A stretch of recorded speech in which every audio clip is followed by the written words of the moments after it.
Aujourd'hui, n'aie pas peur. Tu vaincras. Tu vaincras. Alors, tiens ton bouclier, tiens ta foi, garde la foi.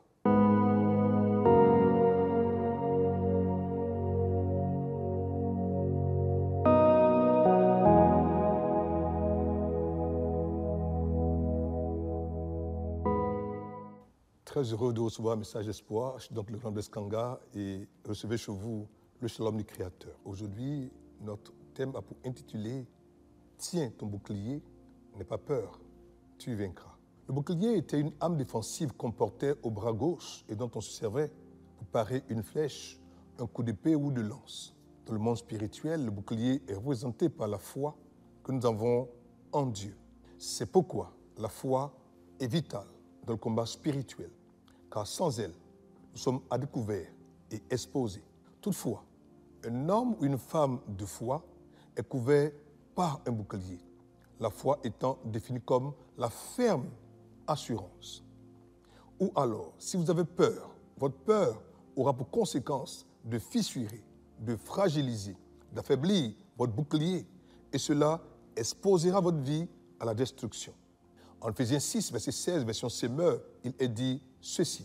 En toutes circonstances, saisissez-vous de la foi comme d'un bouclier avec lequel vous pourrez éteindre toutes les flèches enflammées du diable.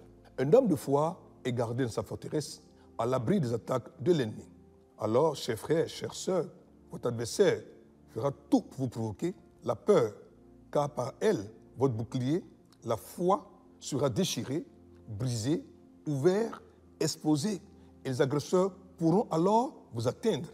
Aussi, tenez fermement votre bouclier. N'ayez pas peur, vous vaincrez. Une personne qui croit, une personne de foi, une personne sans peur est comme un pompier divin qui arrive à éteindre tous les traits enflammés du diable.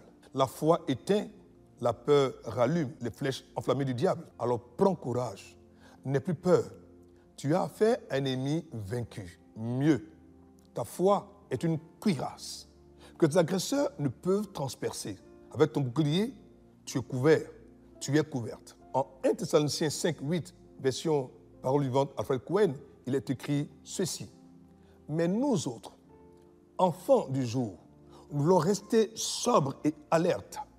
Revêtons notre armure, que la foi et l'amour soient notre cuirasse. L'assurance du salut, l'espérance de la délivrance, notre casque. L'apôtre Paul insiste encore dans la lettre aux Thessaloniciens, nous montrant que s'il y a des enfants du jour, assurément, il y a des enfants de la nuit. Et c'est contre eux qu'il faut revêtir notre armure, qui est une cuirasse, qui nous donne l'assurance du salut. Ce bouclier, encore, provient du salut. Un homme qui est né de nouveau, qui est sauvé à la foi, et un homme de foi est un homme couvert par son Dieu. C'est pourquoi, donne ta vie à Jésus, et tu seras couvert, tu seras protégé, et tu seras sauvé. En 2 Samuel 22, verset 36, il est écrit ceci. Tu me donnes le bouclier de ton salut, et je deviens grand par ta bonté. Aujourd'hui, tiens ton bouclier, n'aie pas peur, tu vaincras. Tu vaincras. Alors, tiens ton bouclier, tiens ta foi, garde la foi. Prions le Seigneur. Seigneur notre Père, notre Dieu, nous voulons aujourd'hui encore encourager un frère, encourager une sœur, à prendre conscience que la foi qu'elle porte en elle, la foi qu'elle a en Dieu, est le revêtement et la cuirasse qui empêche les traits enflammés du malin d'avoir accès à sa vie. Donc de prendre conscience de ces réalités et de garder la foi, de demeurer dans la foi et de vivre par la foi. Garde tes enfants, protège, soutiens-les. C'est au nom précieux, au nom puissant, au nom merveilleux de Jésus-Christ que nous avons prié et tout le monde dit Amen. Que Dieu vous bénisse, qu'il vous fortifie, qu'il vous forge. Portez-vous bien, à très bientôt. Au revoir. Pour vous qui nous suivez et qui nous avez suivi un message d'espoir aujourd'hui et qui avez pris la résolution de donner et d'offrir votre vie au Seigneur Jésus-Christ de Nazareth. Priez comme ceci après moi. Ô Seigneur Dieu, je crois de tout mon cœur en Jésus-Christ, Fils du Dieu vivant. Je crois qu'il est mort pour moi et que Dieu l'a ressuscité des morts. Je crois qu'il est vivant aujourd'hui. C'est pourquoi je confesse de ma bouche que Jésus-Christ est le Seigneur de ma vie à partir d'aujourd'hui. Par lui et en son nom, j'ai la vie éternelle. Je suis né de nouveau.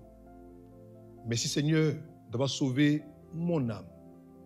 Je suis désormais un enfant de Dieu. Alléluia. C'est tellement pour vous qui étiez chrétiens, étiez chrétiennes, mais êtes partis pour une raison ou pour une autre, qui avez aujourd'hui écouté message d'espoir. Vous qui voulez revenir au Seigneur, vous aussi, prions ceci. Père, merci de faire de moi à nouveau ton enfant. Merci de me pardonner à nouveau, de me restaurer à nouveau, de me guérir à nouveau. Je reviens à toi le cœur repentant et je ressoumets ma vie à la Seigneurie du Seigneur Jésus-Christ de Nazareth.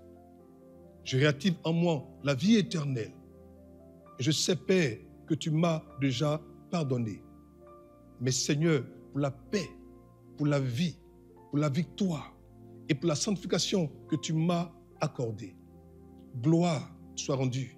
C'est au nom précieux de Jésus-Christ de Nazareth que je suis à nouveau enfant de Dieu. Alléluia. Que Dieu te bénisse, que Dieu te garde et qu'il t'accorde sa paix et son shalom. Portez-vous bien, à très bientôt. Au revoir.